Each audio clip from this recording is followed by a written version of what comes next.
शुरू करते हैं निफ्टी बैंक निफ्टी का एनालिसिस। मैं ऑलरेडी निफ्टी बैंक पे हूँ अभी, ठीक है। मॉर्निंग डिस्कशन के हिसाब से लेवल्स तो आपको निफ्टी में दिख चुके हैं। कुछ स्टॉक्स के दिए थे भाव, वो चल ही रहे हैं यहाँ पे। बायोकॉन 361 चल रहा है, आरती इंडस्ट्रीज 441 चल रहा है, ठीक है। स्टॉप नहीं करना, अभी तो एनालिसिस चालू है, रुकना है यहाँ पे, सुनना है चीज़ों को स्क्रीन पे लगा के, ठीक है। आप 17.57 पे हो और ग्रीन में हो इंडिया विक्स पे। कल और परसों के कंपैरिजन में तो बेहतर ही हो, ठीक है। बस यही है कि रेड में कन्वर्ट होगा तो थोड़ा अपसाइड के चांसेस है। अभी तो फ़िलहाल जो मूड माहौल है वो ऊपर से पिट रहा है और नीचे से फिर ख़रीदारी आ रही है, ठीक है। तो इसमें आ जाओ OI डेटा एनालिसिस। OI में चेंज OI अब नई सीरीज़ है तो पोजिशनल व्यू एक बार चेक करेंगे, हालांकि उसका उतना इम्पोर्टेंट नहीं है। छोटी मोटी रुकावट आपकी 48,500 पे है, मतलब नीचे की साइड में सपोर्ट कह सकते हो। हल्की सी रुकावट 49,500 पे है और जो बड़ी रुकावट है वो 50,000 के लेवल पे है। तो मतलब अभी तो मार्केट डिसाइड कर रहा है कि करना क्या है, तो हम भी डिसाइड करें कि करना क्या है। अब देखो चेंज इन OI में आ जाओ। चेंज OI में मतलब जहाँ पे आपको समझ में आता है कि आज क्या करना है इंट्राडे में, तो यहाँ पे क्लियर कट चीज़ें हैं।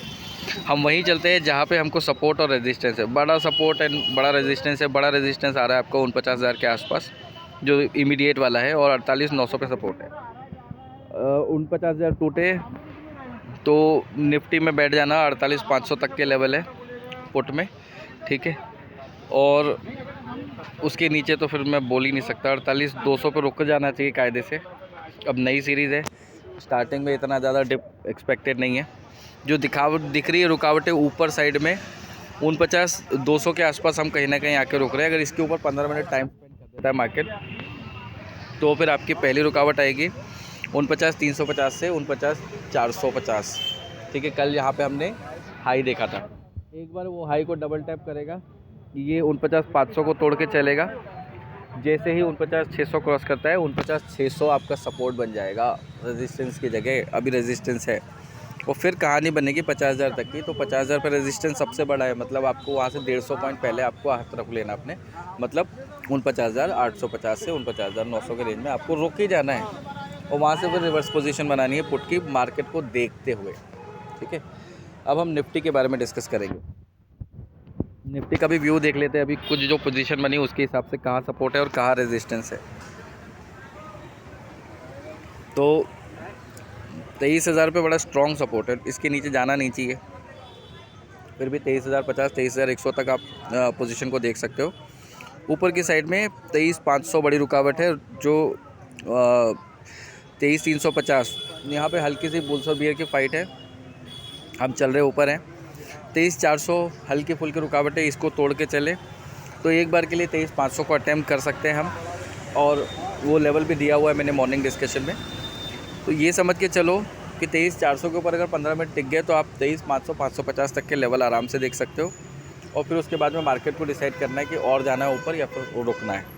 अगर मार्केट को रुकना होगा तो 23,650 पे जाके फाइनली रुक जाएगा, लेकिन कंडीशन अप्लाई कि 23,400 के ऊपर 15 मिनट आपको टाइम स्पेंड करना है।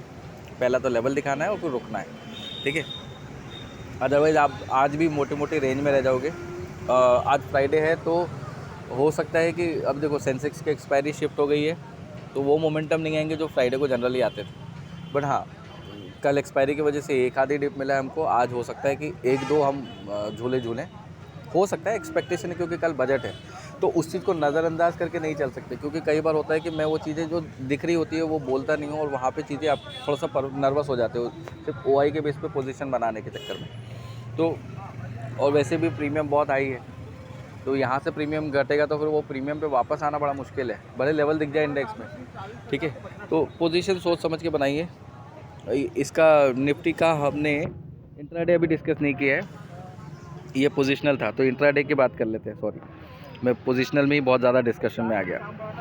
23,000 के नीचे नहीं जा रहे आप, 23,000 पे गड़े मुर्दे हैं, तो 23,050 से 150 की रेंज समझ लो, यहाँ पे सपोर्ट मिल जाएगा आपको।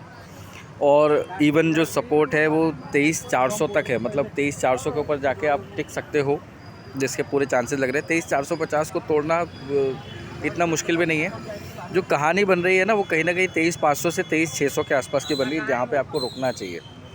ठीक है, यहाँ गड़े मुर्दे नहीं है, बट ये बड़े लेवल है। इन केस 23,500 23,600 के बीच में नहीं रुके आप और इसके ऊपर भी चलने चालू कर दिए, तो फिर ऊपर की कहानी बनेगी 23,800 तक, 23,800 से 23,900 तक।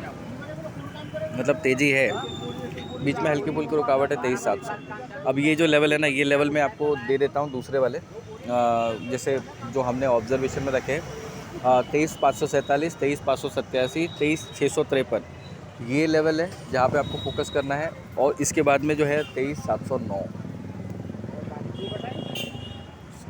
ठीक है, यहाँ तक के लेवल दे दिया, उसके ऊपर के फिर लिख के रख लो फॉर फ्यूचर रेफरेंस। अगर भागना शुरू हुए तो 23,767, ठीक है, 23,848, ये बहुत इंपॉर्टेंट लेवल है, 23,848, ठीक है, और 23,916। इतना ऊपर का तो एक्सपेक्ट मत करो, मेरे ख्याल से 653 के बाद ज़रूरत नहीं पड़ेगी, बट ये लेवल कहीं ना कहीं डायरी में नोट कर लेना। आज कल परसों जब भी ऊपर जाओगे तो ये वो लेवल होंगे जो आपको स्क्रीन पे दिखेंगे, है ना। नीचे के लेवल भी हैं, बट नीचे के लेवल में अभी देने में इंटरेस्टेड नहीं हूँ, क्योंकि मुझे 23,050, 23,150 का लेवल ऐसा लगता है जहाँ पे हम आज भी सेटल हो जाएंगे, इतनी बड़ी कोई प्रॉब्लम दिक्कत नहीं आएगी। ठीक है, निफ्टी बैंक में हम एक रेंज में घूम रहे हैं, निफ्टी पे हम हाई मार रहे हैं, तो ठीक है, देखते हैं कैसा क्या होता है ना। अभी के लिए मैं इतना ही यहाँ पे रुक रहा हूँ, बट 150 वाले वीडियो को मत मिस करिएगा, उस पर भी आपका अच्छा पैसा बन सकता है। ठीक है, ध्यान रखें, अपने हिसाब से ट्रेड करें। जिंदल स्टील की लगी पड़ी है, थोड़ी और लगा दें, है ना। रखता हूँ, मतलब बाद में बात करते हैं, 150 को फिर मिलते हैं।